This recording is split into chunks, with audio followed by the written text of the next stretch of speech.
Rangiza ya live umuntu wa mbere amakuru nari mfite nabonye liste muri liste numvisha abantu batangiwe ikirego yampana yatangiye ikirego Jihad yari mu bambere yampano Jihad yari mu bantu yareze se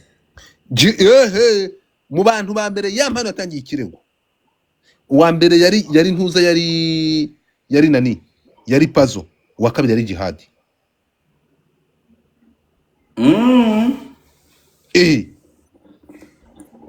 umuntu wa mbere so bivuze ngo umuntu wasakaje niyo makuru nari mfite kiriya gihe mu bantu babiri ya mpano yahagurutse ajya kurega bwa mbere yagiye kurega ntuza yagiye kurega eske na Kejon yari arimo yagiye kurega Pazo na Jihad so ntabwo nabashije kumenya ngo Jihad we yari afitemo uruhe ruhari ariko amakuru akavuga ko umuntu wayisakaje wa mbere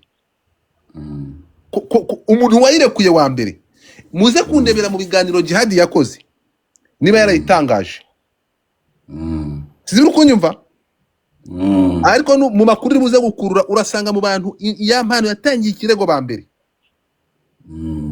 n'umuntu bita Jihad na ntuza na Pazo so warugiye kumbwira rero so itariki 9 nibwo video abantu ba mbere yagize ofete abantu barimo baravuga jewe ubwa mbere numva iyo video umuntu wayimbwiye n'umuhanzi arambwira ati dumba nabonye imboro ya yampana arimo aracumita cyane nsonga nakugamba gera kula ivuyo niyo hamwe muri wawe ngiye kubabwira impamvu yampana impamvu Jihad bamufashe njewe nicaye hasi mu gitondo ndareba Jihad bamukiza mbanze ndavuga ariko Jihad bamufungiye iki ko Jihad atari we yafashe video ko atari we wasambanye ngo iyo video ayifate noneho naranja ive muri telefoni wigene muri telefoni yindi n'ubundi ayigire nibwo nabanje gukora blog ya mbere nimo ndavuga ati simbona impamvu Jihad yafunzwe kubera Jihad nawe afite video bayimuhaye nawe ashobora kuba yaribonye ari umuntu w'igihumbi ariko urumva nawe arayisharinga nk'abandi bayisharinze njye mfite abantu bagera nko kuri 15 bagumaga bayima you know so ndavuga ati se Jihad atandukaniye he n'uwundi muntu uri muri etazi ni nk'abo barundi kazi bayigusharinze urumva ariko Jihad nawe reka manze mugarukeho Jihad urabona ukuntu umeze Godfather njyewe ikintu cyose nakora niyo nashaka kuvuga ko ikintu kibi ubuyobozi bwakoze mita nkenye inkoro ugahita uvuga ati abayobozi bacu turabakunda ariko ibi bintu ntabwo twabisobanukiwe ako kantu urakazi ndi kukumva ubundi ikintu cyafungishijwe fata ku mavuta nuko yahagaze imbere ya kamera ahita avuga ukuntu weshora kunyurana n'ubuyobozi tu akavuga ati jewe ribu nimpamagara ntabwo nzahaguruka ngo ngende ngo ibi bintu by'ibwo rero Jihad ako kantu nako ajya kagiramo akantu ko kudashaka kwerekana ko yubaha abayobozi urumva so sasa rero ni nayo mpamvu ngiye kugera ku byo ngiye kubabwira bya Jihad itariki 9 ingira ngo nibwo twari twakoze live cyangwa it was before live twakoze urumva imboro yari yagiye hanze ya yampano noneho Jihad ngo saa 5 za nijoro kwibuke ko ibintu ugiye kuvuga hano uwo bita Njuga yaraje hano aravuga yarangije kuvuga bahita amanona kuri pano bimubwira ati ntitushaka ngwino ibyo uvugiye kwa Godfather ngo nibivugira ahanga turagukeneye amaze kwitaba inshuro enye bivuze ngo ibyo uri kuvuga hano ribiri kwandika yego Jihad ngo itariki 5 iyo video itaramenyekana abantu bose batarayimenya saa 5 za nijoro itariki 9 saa 5 za nijoro Jihadi yapostinze video ya mpano arimo aracumita umugore we kuri stati ya WhatsApp. Subiramo ako kantu ngo byagenze bite? Biravugwa ngo erega Njuga ntabwo azi kuvuga. Njuga ashobora kuba yaravuze ngo urabona nk'ibi bintu mvuga nawe ati biravugwa ngo nuvuga ko njyewe niyo naba mbizi neza ko ari ibyo ntabwo ushobora kuvuga ati nibyo. Kuko ntabwo nimero yawe isevinze nimero ya Jihadi yawe. Nta nubwo nari impari. Nta nubwo warebye stati ya Jihadi. Nta nubwo narebye stati ya Jihadi. Nukuvuga ko njyewe rero ntabwo nshobora guhamya niyo bampamagara abayobozi ndababwira ati biravugwa barabivuga ni ibintu buntu narumvishe ntabwo mbihamya. Ariko biravugwa ngo itariki 9 saa 5 za nijoro ego Jihadi yapostinze video ya mpano kuri stati ye ya WhatsApp. Reka manze nkubaze uzi Yesu kwiza wa mipango cyogere mu nkuba umwami w'abagore Gasuku uzi iya postinze ikintu kuri WhatsApp ye abantu bakibona ibihumbi 10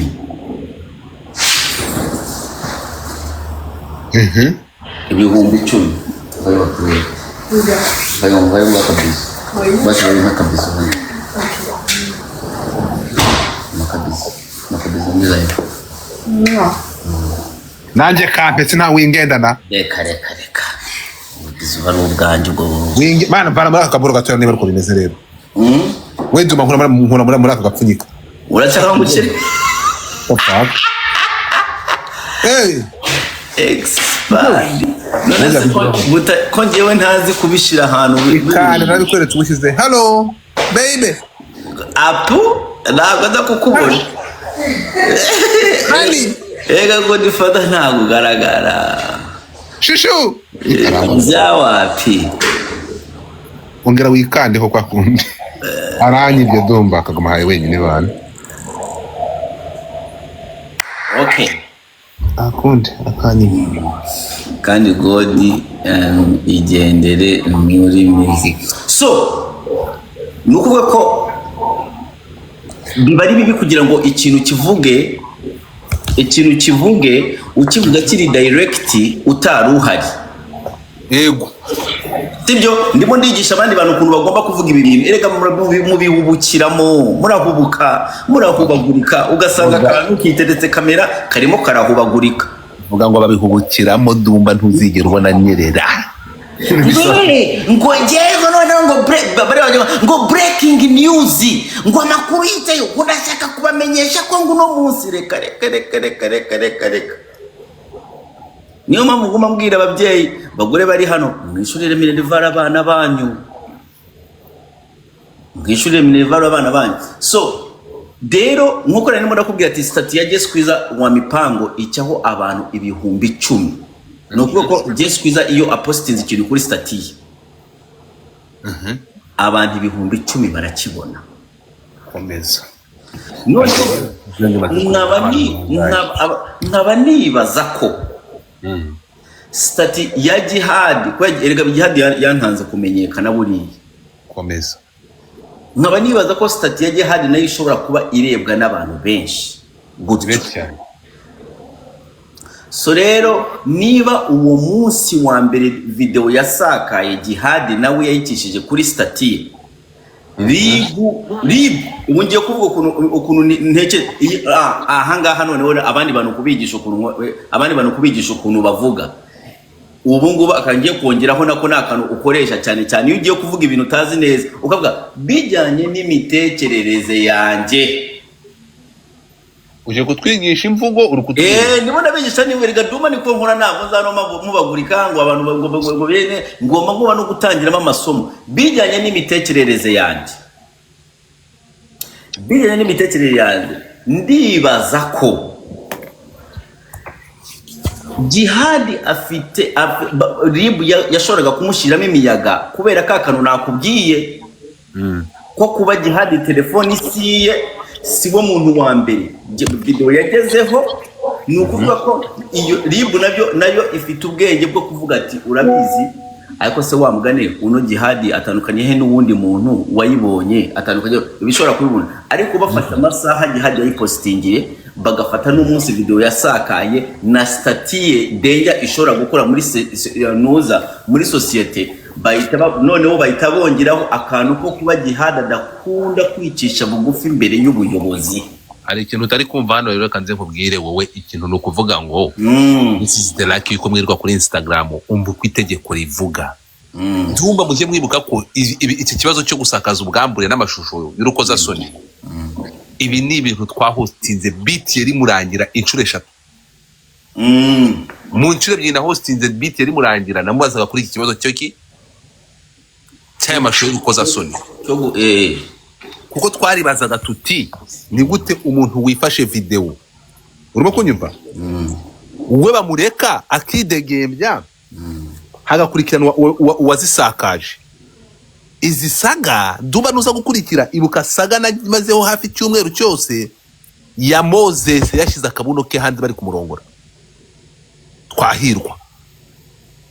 RIB baramvugishije baravuga Godfather, bankubita icyo bita igazeti ya leta, baravuga ngo dore ingingo ya 38 iravuga ngo kwifata amashusho ntabwo bigize icyaha, gusakaza amashusho y'urukoza soni nibyo bigize icyaha. Uyu munsi turi kuvugana urukunyumva, hagize umuntu usharinga iriya video ya Yampano, ubu turi kuvugana uyu munsi, hagize umuntu usakaza iyi foto cyangwa akayipostinga none turi kuvugana, uyu muntu yahanwa nkuko Pazo ari guhanwa, bivuga ko ari we nyirabayazana wayipostinze ku munota wa mbere. That's my charger, it's working. Urimo kunyumva?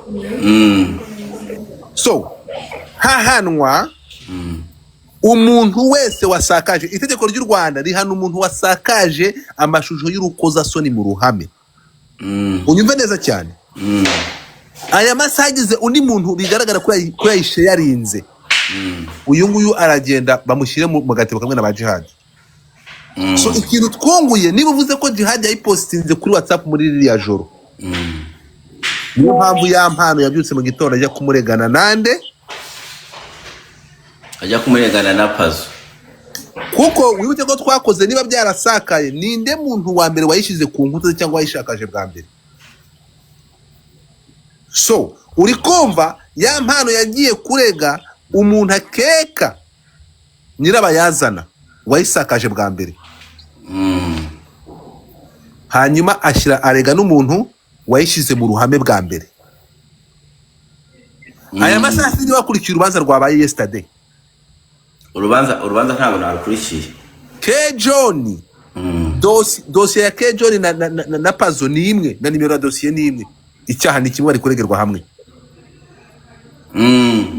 K John yamwigaramye aravuga ati ndashaka kuburana njyenyine. Turi kumwe? Yigaramye nuza, yigaramye Pazo. Ati ndaburana njyenyine sinshaka kuburana na nyirabayazana kuko ni waduhaye video bwa mbere. Sinzi no kubyumva.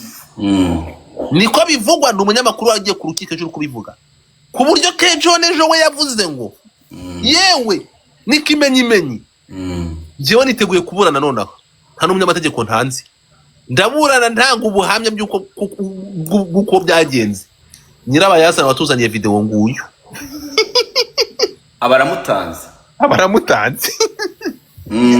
So Pazo ati reka da, ntabwo niteguye kuburana, nkeneye umunyamategeko nige n'urubanza. So ubugenzacyaha buraza gutandukanya dosiye cyangwa ko bari bahaye dosiye imwe, bivuze ngo niba ari uko bimeze umuntu bita K John yabaye ikigwari. Ubu K John yamaze kutaba mugenzi we mu nama, urukunyumva, aravuga ati genda ubambwe wenyine, ni wewe wabizanye, nta hantu nigeze mbisakaza, ndakubujije. Urimo kumva? John yabaye snitch. John yabaye snitch, ari gusama amagara ye kandi yari kwemera akabambanwa n'ishumiye. So iyo basamye bacumugane mu Kinyarwanda, iyo basamye amagara hejuru rumwe asama, iyo batereye amagara hejuru rumwe asamaye. Kankubwire du ubushize uri kumva uzi ko habayeho no guterana amagambo munyereka ko yampano yakoze amakosa. Mumbwira n'amakosa ya yampano urabyibuka? Pazo aza yandushije umunwa. Pazo yakuruje, ariko rero ibyo bintu ugenda cyabihagararaho. Ibintu Pazo njyewe ntabwo Pazo muvugira niba koze Pazo nanjye niba Pazo really ariwe ya sharing the video akayikura muri telefone ya yampano. Yego, agomba kubihanirwa tu. Yego, njyewe ikintu nari ndimo ndavugira kuri Pazo navugiraga muko bakoranaga na yampano. Iki kintu ntumvikanye naho Dumba, ntumvikanyeho nawe. Ubuhemu yampano yari gukorera uriya musore. Aya masaha reka tumuvugeho kuko ari mu maboko atari kandi arimo gukekwa. Ntabwo ndibuze kumuhamya, ntabwo ndibuze kumukira urwa Pilato ngo niwe wabikoze. Ariko niwe wafashwe, niwe aya masaha uri gukekwa kandi n'abantu barenze umwe. Turagendera ku bantu batanze ubuhamya. Njuga yatanze ubuhamya ko yiboneye video bwa mbere n'amaso ye. Inde Njuga yiboneye video bwa mbere n'amaso ye, ayihawe nande? Ayibona ntabwo yayihawe. Yayibonye muri telefone ya John na Pazo bari kumwe. Untega amatwi. Clapton Kibonge bagiye kurya umuceri. Yayiboneye kwa Clapton Kibonge. Ngira abantu bafollowing account ya indi cyashya nashaka kutangira kuyihosta bamaze kugera ku 500 kandi ari bakeya bafite 400 bayifollowing. Mu following account mu following account ya Godfather nacho utasabiriza follow amafaranga ibintu byose ga mu following Godfather kuri account yingi ishasha. Nawe no wacu senya munsi byari kwa ngoma kumanza kunshuriraho kapfa we ko ndi kuri pano yawe nigeze mbona nagatuma. Na follow aha ndashaka ukurike kino kintu nani Dumba. Ariko kuko bagira ngo mfita karimi nk'akabarozi bavuga ngo mvuga ku muntu bakamufunga. Urabizi maze kuba 2 3 4 nsigaye narifashe singiye kuri gicibwa muri societe kuko uwo mvuzeho. Ariko ikibazo ntabwo ari uko mba navuze, nuko mba navuze ibintu by'ukuri biriho kandi urabizi kuri kose ntabwo kuvugwa. Muri iyi case rwa rucabana Dumba byari urucabana. I have no issue with anybody, ariko nuza kwitegereza iriya case Dumba, ibintu byose yampano yari gukora, unyumve neza cyane, ubuhemu yari gukora Dumba. Mani hari ikintu udashobora kugeza kuri mugenzi wawe bro. Ahangaha ni hahandi havamo ubumuntu, ukaba wafata n'icyuma gukora mugenzi wawe yaguhemukiye ukamwica ukamuvanamo ubuzima. Uyivuga umuntu agomba gukoresha common sense. Ntabwo wafata ikintu nk'iki ngiki ngo ugiye guhemukira mugenzi wawe cyangwa ugiye gukora revenge kuko yaguhemukiye ukora ubunyamaswa nk'ubu. Hari umuntu wabwamaze gutakara. Ofete Pazo niryo kosa yakoze. Exactly. Pazo niba ariko nanone ntabwo urubanza baranumukira, ntabwo nanone nshobora guhamya ko Pazo ari we yazisakaje. Turi kuvuga ko umuntu ntabwo turi kumushinja, ntabwo turabacama, ntabwo turi kumushinja, ariko niba Pazo ari we yasakaje izo video, ari we yakuye video muri telefone ya yampano agahita zisharinga, Pazo iryo kosa yarikoze kandi agomba kurihanirwa. Kandi ngewe nk'umuntu urumva, ngewe nk'umuntu wamuvugiraga, abantu batangiye guca muri goro yanjye murimo murakora ibintu bizima, we baga promoter wavanya izo ndabo ugashyiramo kugasetinga goro ifatika. Baga promo abantu muri hano murimo muracyareka ariko muri setting goro nice settings mwayibonye.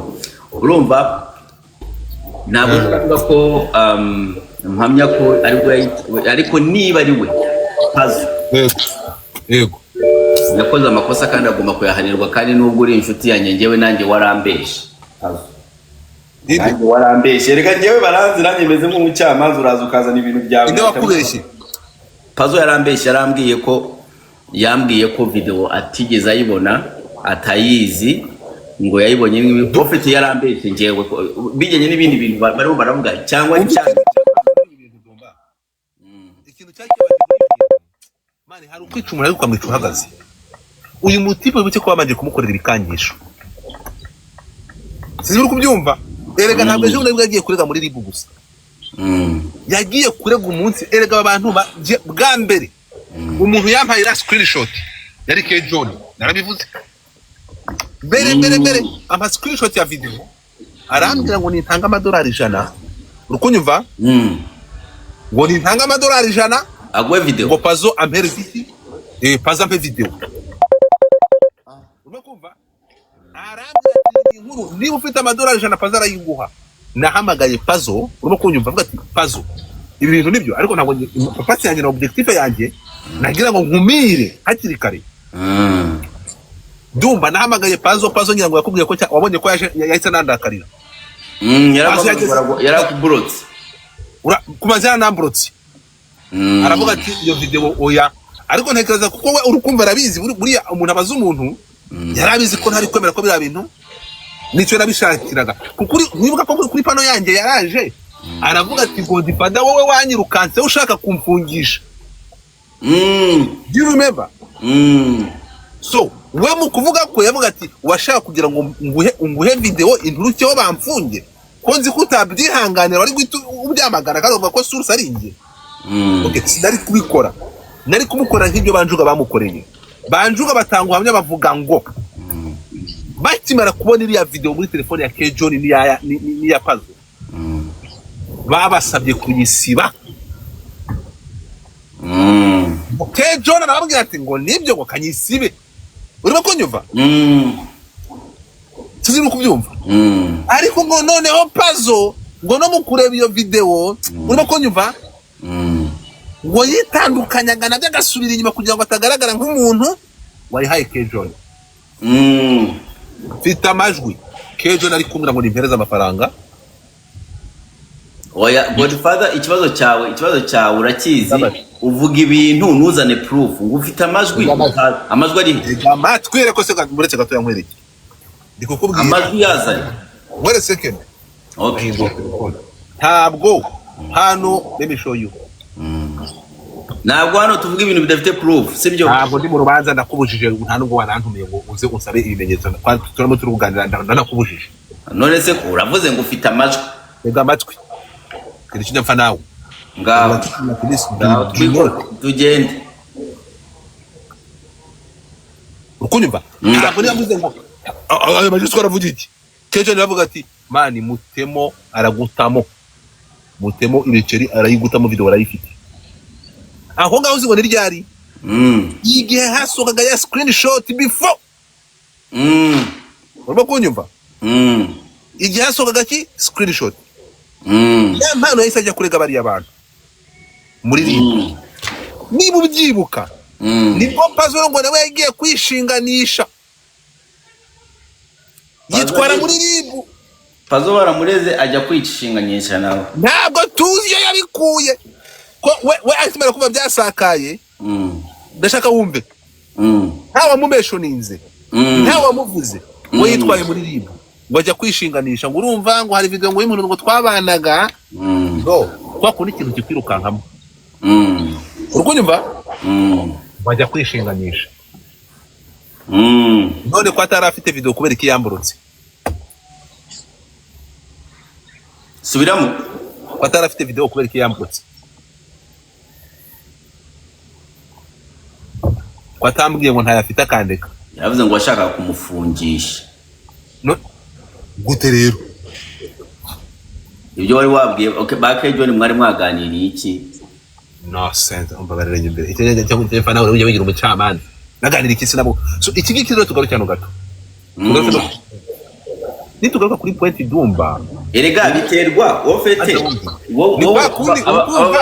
aba bantu b'i Kigali hari ikintu kimwe utabaziho aba bantu b'i Kigali iyo barangije ukuntu twebwe tuganira nabo siko baganira iyo bari hagati yabo so uri kumva ntekereza ko uri kumva baravuga ati rero mu bantu bashobora guteroretinga bino bintu erega babazi ndumva bafite uko bakuzi bafite ukuntu banzi bafite ukuntu bazi undi muntu turi kumwe niba banjuga barabasabye kuyisiba njyewe iyo nyibona ntabwo nari kubasaba kuyisiba nari kubategeka kuyisiba sinzi uko bikokeye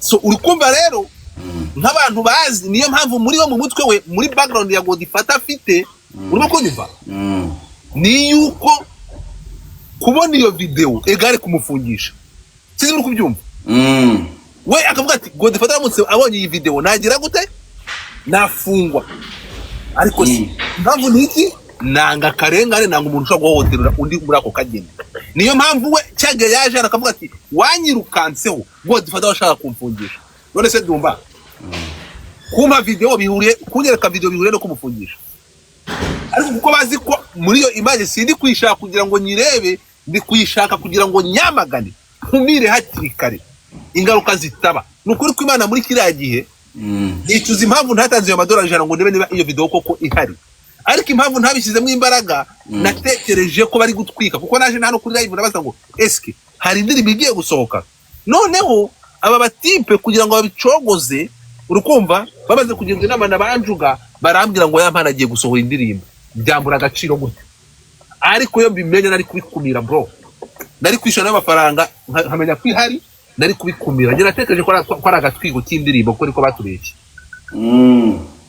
komeza ijambo ryawe n'ikiganiro aha minwa ya cyamunere cyane minwa so rero hagati aho ngaho akaba ariyo mpamvu Jihadi bamufashe baramutwara kubera Jihadi niwe muntu wa mbere mu bantu ba mbere izo tariki video yagendeyeho hanze yagize ariko nanone nkaba nimo ndakubwira ibyo nari nimo ndakubwira ati ubundi RIB abayobozi bacu ibintu hano tuba dukora ku mbuga ni byinshi cyane by'ibyaha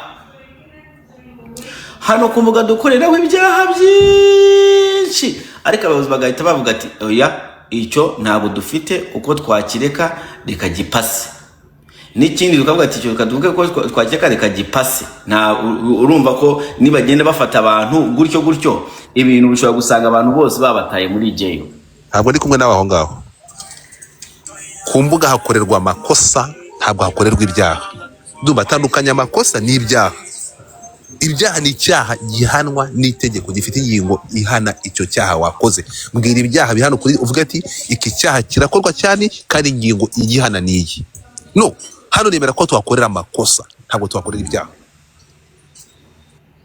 none okay iyo posting the video okay ntabwo bwana noze nose reka nkubwire abantu bose barimo barapostinga video ya yampano right now barimo barayisharinga no n'ubu ngubu hari umuntu usharinze video ya yampano urabyemera ku mbuga ubu ngubu turimo turavugana n'umuntu WhatsApp status arimo arayisharinga video ya yampano okay urabyemera yes or no kuzihana ariko mu DM kuzihana yego kandi uko kuzihana ni icyaha mu itegeko nyarwanda ndabeshe sibyo yego niba ari icyaha ni ukuvuga ko abantu benshi i Kigali barimo baragenda bazihana ndabeshe ubu ngubu apana i Kigali gusa n'ahandi hose yego ariko kadufata i Kigali kubera RIB iri i Kigali yego ubarimo baragenda ni ukuvuga ko RIB ubu ngubu RIB nanone ibishobora guhaguruka ikagenda ishaka abantu bagenda bazihana ndabeshe ibyo ngibyo biteri murangira yarabivuze ejo bundi aravuga ati ntabwo turi buhagarare iperereza rirakomeje umuntu wese biri buze gufata tuzabafata bose uko baba bangana uyisakaza uyu munsi n'uwayisakaje komeza ku buryo abantu ibihumbi 10 bose baza kubafata niyo mwaba ibihumbi 100 ntabwo mwaba benshi barenze itegeko leta ni nini kurusha abantu. Rero Godfather, hari ibintu bimwe uba ugomba kuvuga uka making a sense. Nk'icyo ntabwo ikiza ku making a sense ku bantu bari making a sense. Ndakubwira uburyo ki making a sense Dumba. Uburyo okay, reka mbwira estimate, we estimating abantu bashobora kuba barasharinga video ya Yampano Kigali, bicaye i Kigali. Bashobora kuba ari bangahe? No muri comment mubambwira. Abantu wibaza ko bashobora kuba barasharinga video ya Yampano mu matelefoni yabo i Kigali. Muribaza ko uwo mubare ungana gute? Dumba mva kumbwira ukuntu making a sense. Itegeko na leta ntabwo yiruka. Baravuga ngo ese barabayora bashiye mu zihegereza. Oya. Impamvu muri Amerika cyangwa muri Canada ukora icyaha ukamara imyaka 10 uri pending kandi uzakibazwa. Uzi impamvu? Nuko bafite ibyaha byinshi badiringa nabyo. Ariko nukuvuga ngo we muntu uri aha ngaha uvuga ati abantu ni benshi cyane nge bazangeraho ryari. As long wamaze kujya muri database bigaragara ko wakoze icyo cyaha. Hashira imyaka 2, hashira imyaka 5. Dosiye yawe izageraho bayubure baguhamagara bakubwire ngo muri 2035 bavuye ngo 2025 washarinze video ukoresheje iyi nimero hari tariki iyi niyi ngwino bazwe bino bintu. Ntabwo itegeko n'icyaha gisaza. Komeza. Ntabwo rero yabivamo kugira ngo ugende ifata buri muntu wese uri i Kigali yasharinze video ya Yampano kandi ari icyaha koko. Rero niyo mpamvu nkubwira nk'abayobozi hari ibintu bareka bigacaho. Urumva bareka abayobozi bakavuga ati bigacaho. Ni nayo mpamvu n'ubu ngubu tukirimo turavuga ngo fata ku mavuta, ikintu cyamufungishije ntabwo cyari gikomeye. Cyari gikomeye. Wowe niba uri kuvuga ko ikintu kitafungishije fata ku mavuta cyari gikomeye. Ni nayo mpamvu reka ngushiremo kandi kantu. Ni nayo mpamvu abandi bantu bavuga ati baguma bavuga ati ese kubera iki Kasuku batamufunga. Ubu ndibona asaringa question nziza abantu benshi mu ntabwo Kasuku hari ikintu uwitiranya. Reka nze kubwire hari ikintu mujya mwitiranya. Impamvu bafunze reka nkubwire impamvu bafunze fata ku mavuta ni nayo mpamvu badafunga Kasuku. Ku mitekerereze yanjye sobanurira rero gute rero. Nukuvuga ko Kasuku ni inshuti n'umwana n'urukundo rw'amategeko ya leta. Ikintu cyose kijyanye n'amategeko ya leta na leta Kasuku agihobera gutya. Kasuku abayobozi baramuzi ko abakunda. Kasuku yikundishwa ku bayobozi. Kasuku aba yarwaye ku buryo ntabwo nemeranya nawe. Aho wabukoze ikosa rikomeye ntabwo itegeko rigira inshuti. Uburetse Kasuku Dumba. Niba ari none ntabwo itegeko none niba umbwiye gutyo ko ari inshuti y'abayobozi akaba ari inshuti, ntabwo itegeko riri mu maboko y'abayobozi. Ntabwo mvuze ko ari inshuti y'abayobozi. Ariko Kasuku yereka ufite Kasuku kino aba yerekana. Yego. Nanjye ndi umuyobozi. Nkareba Kasuku. Navuga ariko se uyu nguyu ibyo akoze hari ikintu byica. Ngiye kumufata nafata bangahe. Ndakore ku rugero. Reka be abari aho ngaho. Ariko ubundi muntu yitereka kamera. Urumva? Ikintu Kasuku adashobora gukora nge nashyiraho ukuboko kwanjye Kasuku nagashobora kugikora. Kasuku nagashobora gukora ikintu kivuguruza RIB. Nagashobora gukora ikintu cyane nagashobora kuvuga ijambo rivuguruza RIB. Kasuku nagashobora gukora nagashobora kuvuga ijambo rivuguruza igihugu cy'u Rwanda. Noneho ubundi muntu yiteretse kamera. Kandi ko Kasuku arazana akabasweza nyina, agasweza uwundi, agafungura agashino k'umuntu akakamuha adafatije ku itegeko. Urumva adasuzuguye ubuyobozi. Ubundi umuntu yitereka kamera agahita avuga ati njyewe ntabwo nzongera ntabwo nzongera kwitaba RIB. Uza ahantu biriya yakoze ariko imagine umuntu uvuga ari ku ntebe i Kigali ati njyewe ntabwo nzongera kwitaba RIB.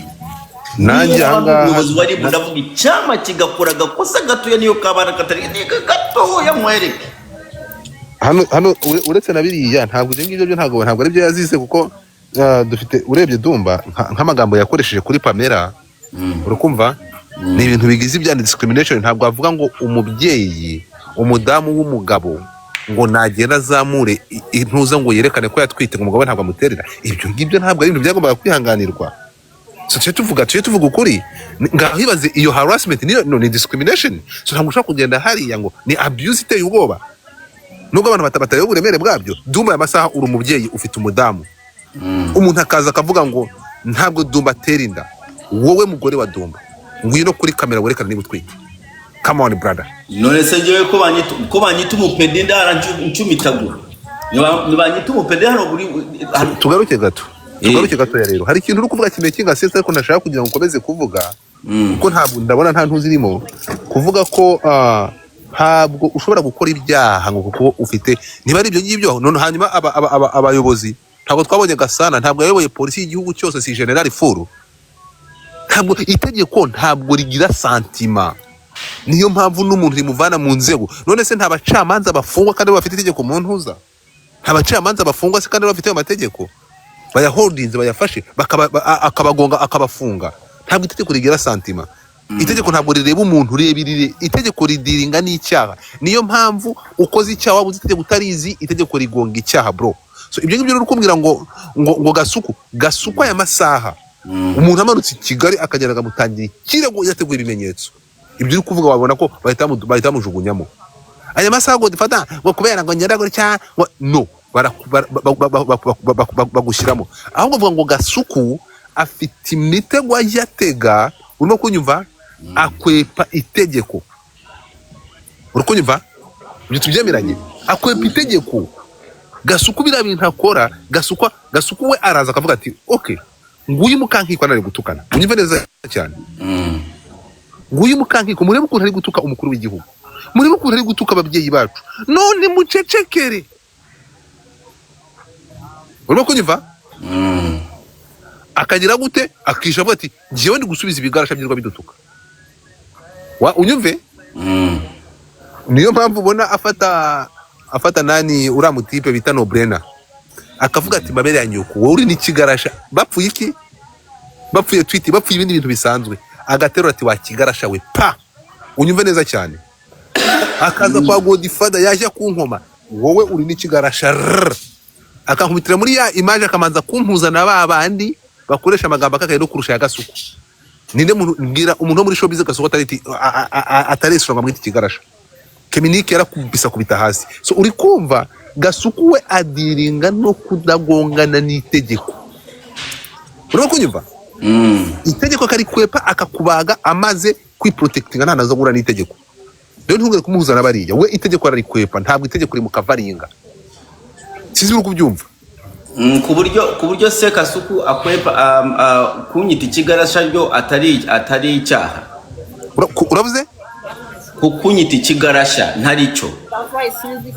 Ngo ntabwo abakoze icyaha. Utari cyo. No, ntabwo uretse gato. Aho ngaho rero ngo turi buze kugenda. Ntabwo Gasuku, ntabwo ntekereza ko Jesse Kwiza ashobora kuzanga ngo agufate gutya nagutera ikigarasha. Ashaka amagambo wakoresheje. Urimo kunyumva uzareba abantu abyita. Aravuga ati ni gute ukoresha aya magambo atandukaniye hehe na ya runaka. Urimo kunyumva? Ko wakoresheje amagambo nayo agashaka ukuntu agusunikira hari. Ibigambo bya bikakugonga. So noneho ku buryo kwidefanda we bimusho. Ntabwo ndi kumuvugira. Ku buryo bwo kwidefanda kwe urukumva?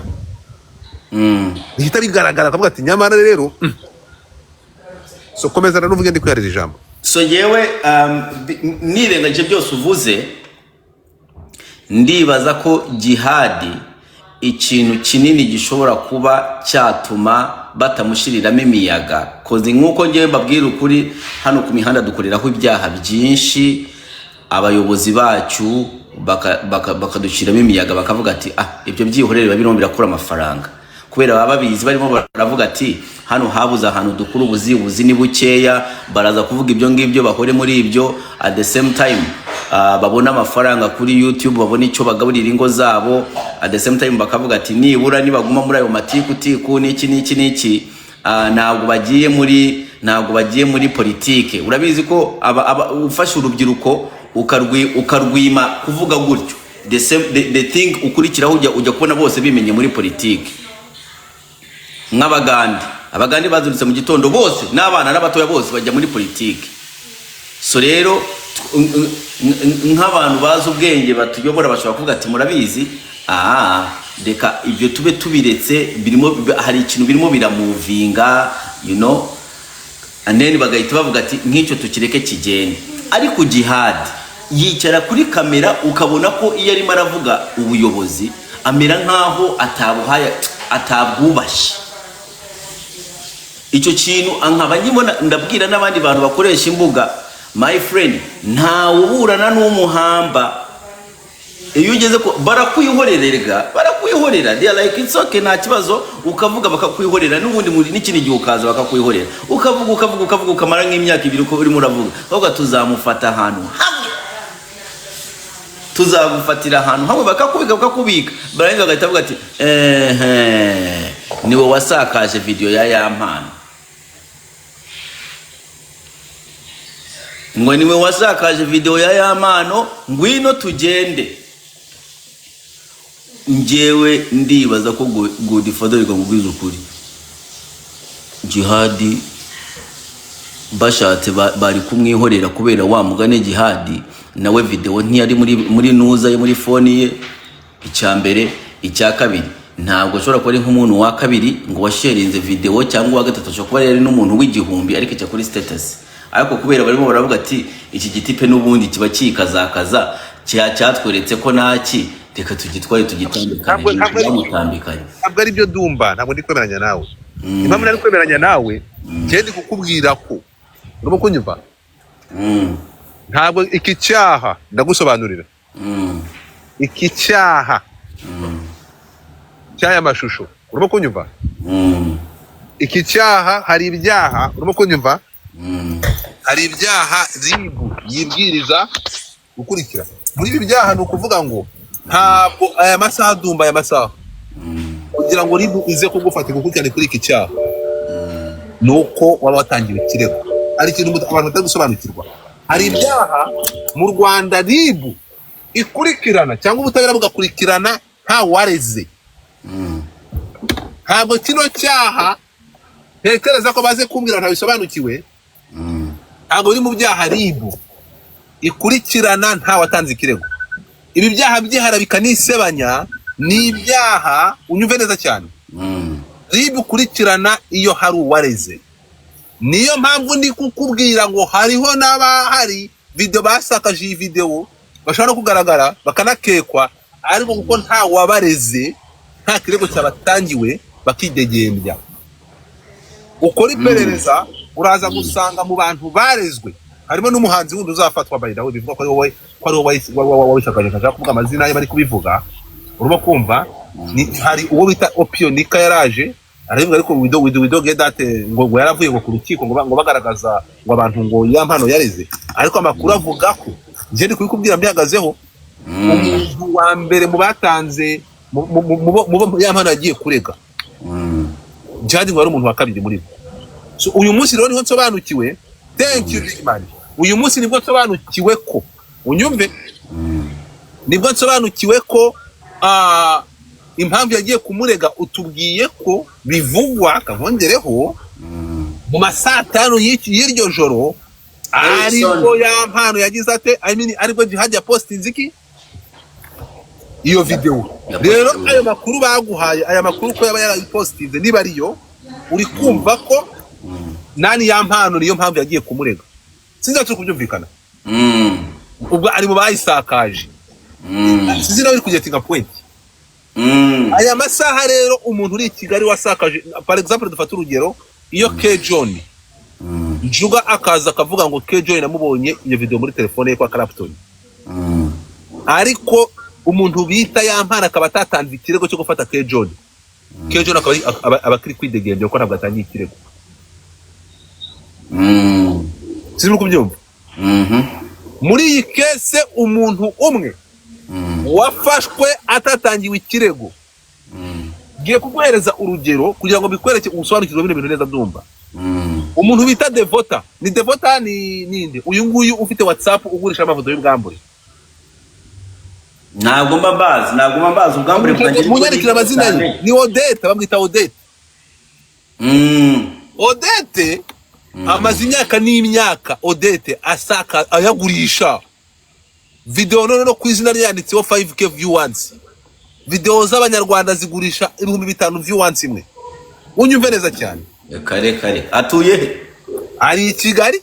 Oya nose nangwaraza amafaranga kuri mobile money twaratabaje ari mu Rwagasabo ntega amatwi wumve twaratabaje mvuga ko hari umuntu urimo gusakaza amavideo kandi kuva muri covid abanyarwanda bose baramuzi ahungeta abantu wumve Odette twaravuze nta wigeze ujya kumushanga mufate abantu barimo barama amagift nimwe banje ndabakunda cyane mukomeze muyame n'uri ngiye uyakwiye abanarajya iwawe uyu munsi ryaremye abagome ubu ngubu sindagiye no kubihumbi ndumva koko ariko wakize mu kantu gato y'amani kampani muri abantu tarikunda ngo bankandeho bagukande ko mukomeze mubikore n'ubundi gift ngiye uzikwiye munyumve neza cyane ndashaka kugira ngo uve point y'ibi bintu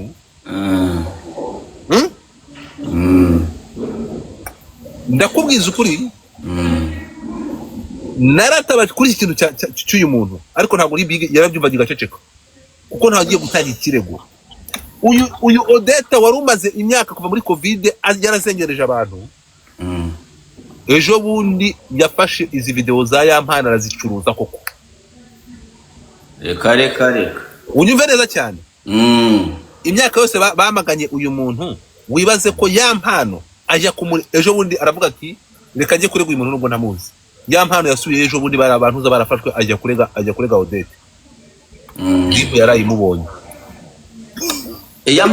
yampano yareze Odette no ya postinga 24/7 ama video ya yampano niwe muntu waruki ya postinga abantu bamukurikiranaga muramuzi baramutwaye se we baramutwaye bamufasha arafunganye na ba Kejon ariko ribu yamufashe kuko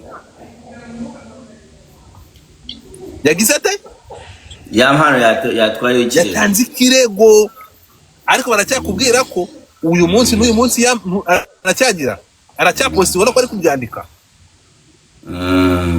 sinuri kubyumva ribu ikintu yakoze ni ikirero ribu uriya muntu ukoresha iri account ashobora kuba ari no muri Amerika cyangwa ari no n'ahandi ariko hari umuntu bakorana wakiraga amafaranga kuri mobile money akoresheje nimero ye sinuri kubyumva iyo nimero ya WhatsApp iri mu Rwanda kandi ifite umuntu baruyeho iyo tuvuze ngo Odette yafashwe hafashwe umuntu baruyeho iriya nimero n'umuntu wakiraga amafaranga agurisha izo video turi kujyana n'uyu musore rero wafashwe uze kura kuri liste yabamaze gufatwa urayibonamo so icyo ushaka kuvuga rero mu magambo make ngufashije urashaka kuvuga ko Jihad bamufashe kubera ikirago yampano yashizeyo nabyo simbihakanye ubundi jewe dumba nuko nkora ntacyo point niko bimeze sinjya makana ariko uretse ko sintajya nemera nusanga uretse dumba nimusanga yampana ataratangiye Jihad ikirego ndaba ntazi gucukumbura amakuru nukuyera kimutanga ushobora guhamagara yampano kuri indi telefone aho ngaho ntabwo yampano njya mvugana nawe kandi narakoze rayivuza amagana biriya bintu ariko bakavuga ati mwakabaye mu biceceka bikibagirana ngo zifate urukumbe mu kirareka gukora live kandi twamukoreraga ubuvugizi ntabwo urumva we nk'umuntu wari wahungabanye ntabwo yabashije gusobanukirwa kwamagana no kwamamaza hari uwundi muntu ashobora kuba bizi neza ko yampano niba yaratanze ikirego niba ataragitanze cya Jihad amagara Pionika ntabwo mbazi mana abo bantu ni wowe ubazi reka nzane none that's why rero kugira amakuru bikugora ugomba kuba ufite abantu kuri ground God ngewe ntabwo ushobora kubaho muri ubu buryo nkawe inshaka amakuru ibintu byarahananiye byarakunani dumba ugomba gushaka amakuru His Excellency yaravuze ngo aho kugira ngo umwima amakuru wamushaka amoko kamwe amakuru ni buri kimwe kandi amakuru yakura mu baturage urukunyumva amakuru yavana muri aba bantu bari kuri ground ubaze nyina ubukwe bwa aga nasoraga amafoto y'ubukwe bwa aga kandi abantu batamenya kubukwe buri ko ariko aga icyo agomba gukora agende yigishe makeup Miki ntabwo azi gukora makeup ntabwo bazi kumukora Miki bamushyizeho makeup iriya kabona yifuriza gukomera no kubana kandi nzabatwerera impamvu ni iyi ngiyi turi kumwe n'abantu banze negativity urimo kunyumva do kuri point yo gufunga kwa Jihad bariya abajene ni abantu banze negativity urukumva bacibwa intege abantu bazana ibintu by'ibigambo abajene barakomeza dore aho bageze turi kumwe those people agatewe imijugujugu nikatera imijugujugu na negativity ariko abinyuramo neza bafata ibyo bintu byose babyina bihagararaho barakomeza bari abana imana izabakomereza urugo njyewe nta kibazo ariko mikamenye ukuntu bisiga makeup je ne do ibyo ngibyo reka kwivanga ku buranga bw'abana wese ko atari uwamukunze wenda nibyo yakunze muri iki ntabwo ari mwiza cyane agomba mwiza ni mwiza ni mwiza okay makeup turayihoreye basi nibazajya bafata bazajya bashiraho agafilita nibura ahubwo Miki yakoresheje ijambo rizamugaruka aramutse yabayeho guhungabana Miki yabwiye abantu te uyu mugabo yemeye kwizirikaho igisasu ubwo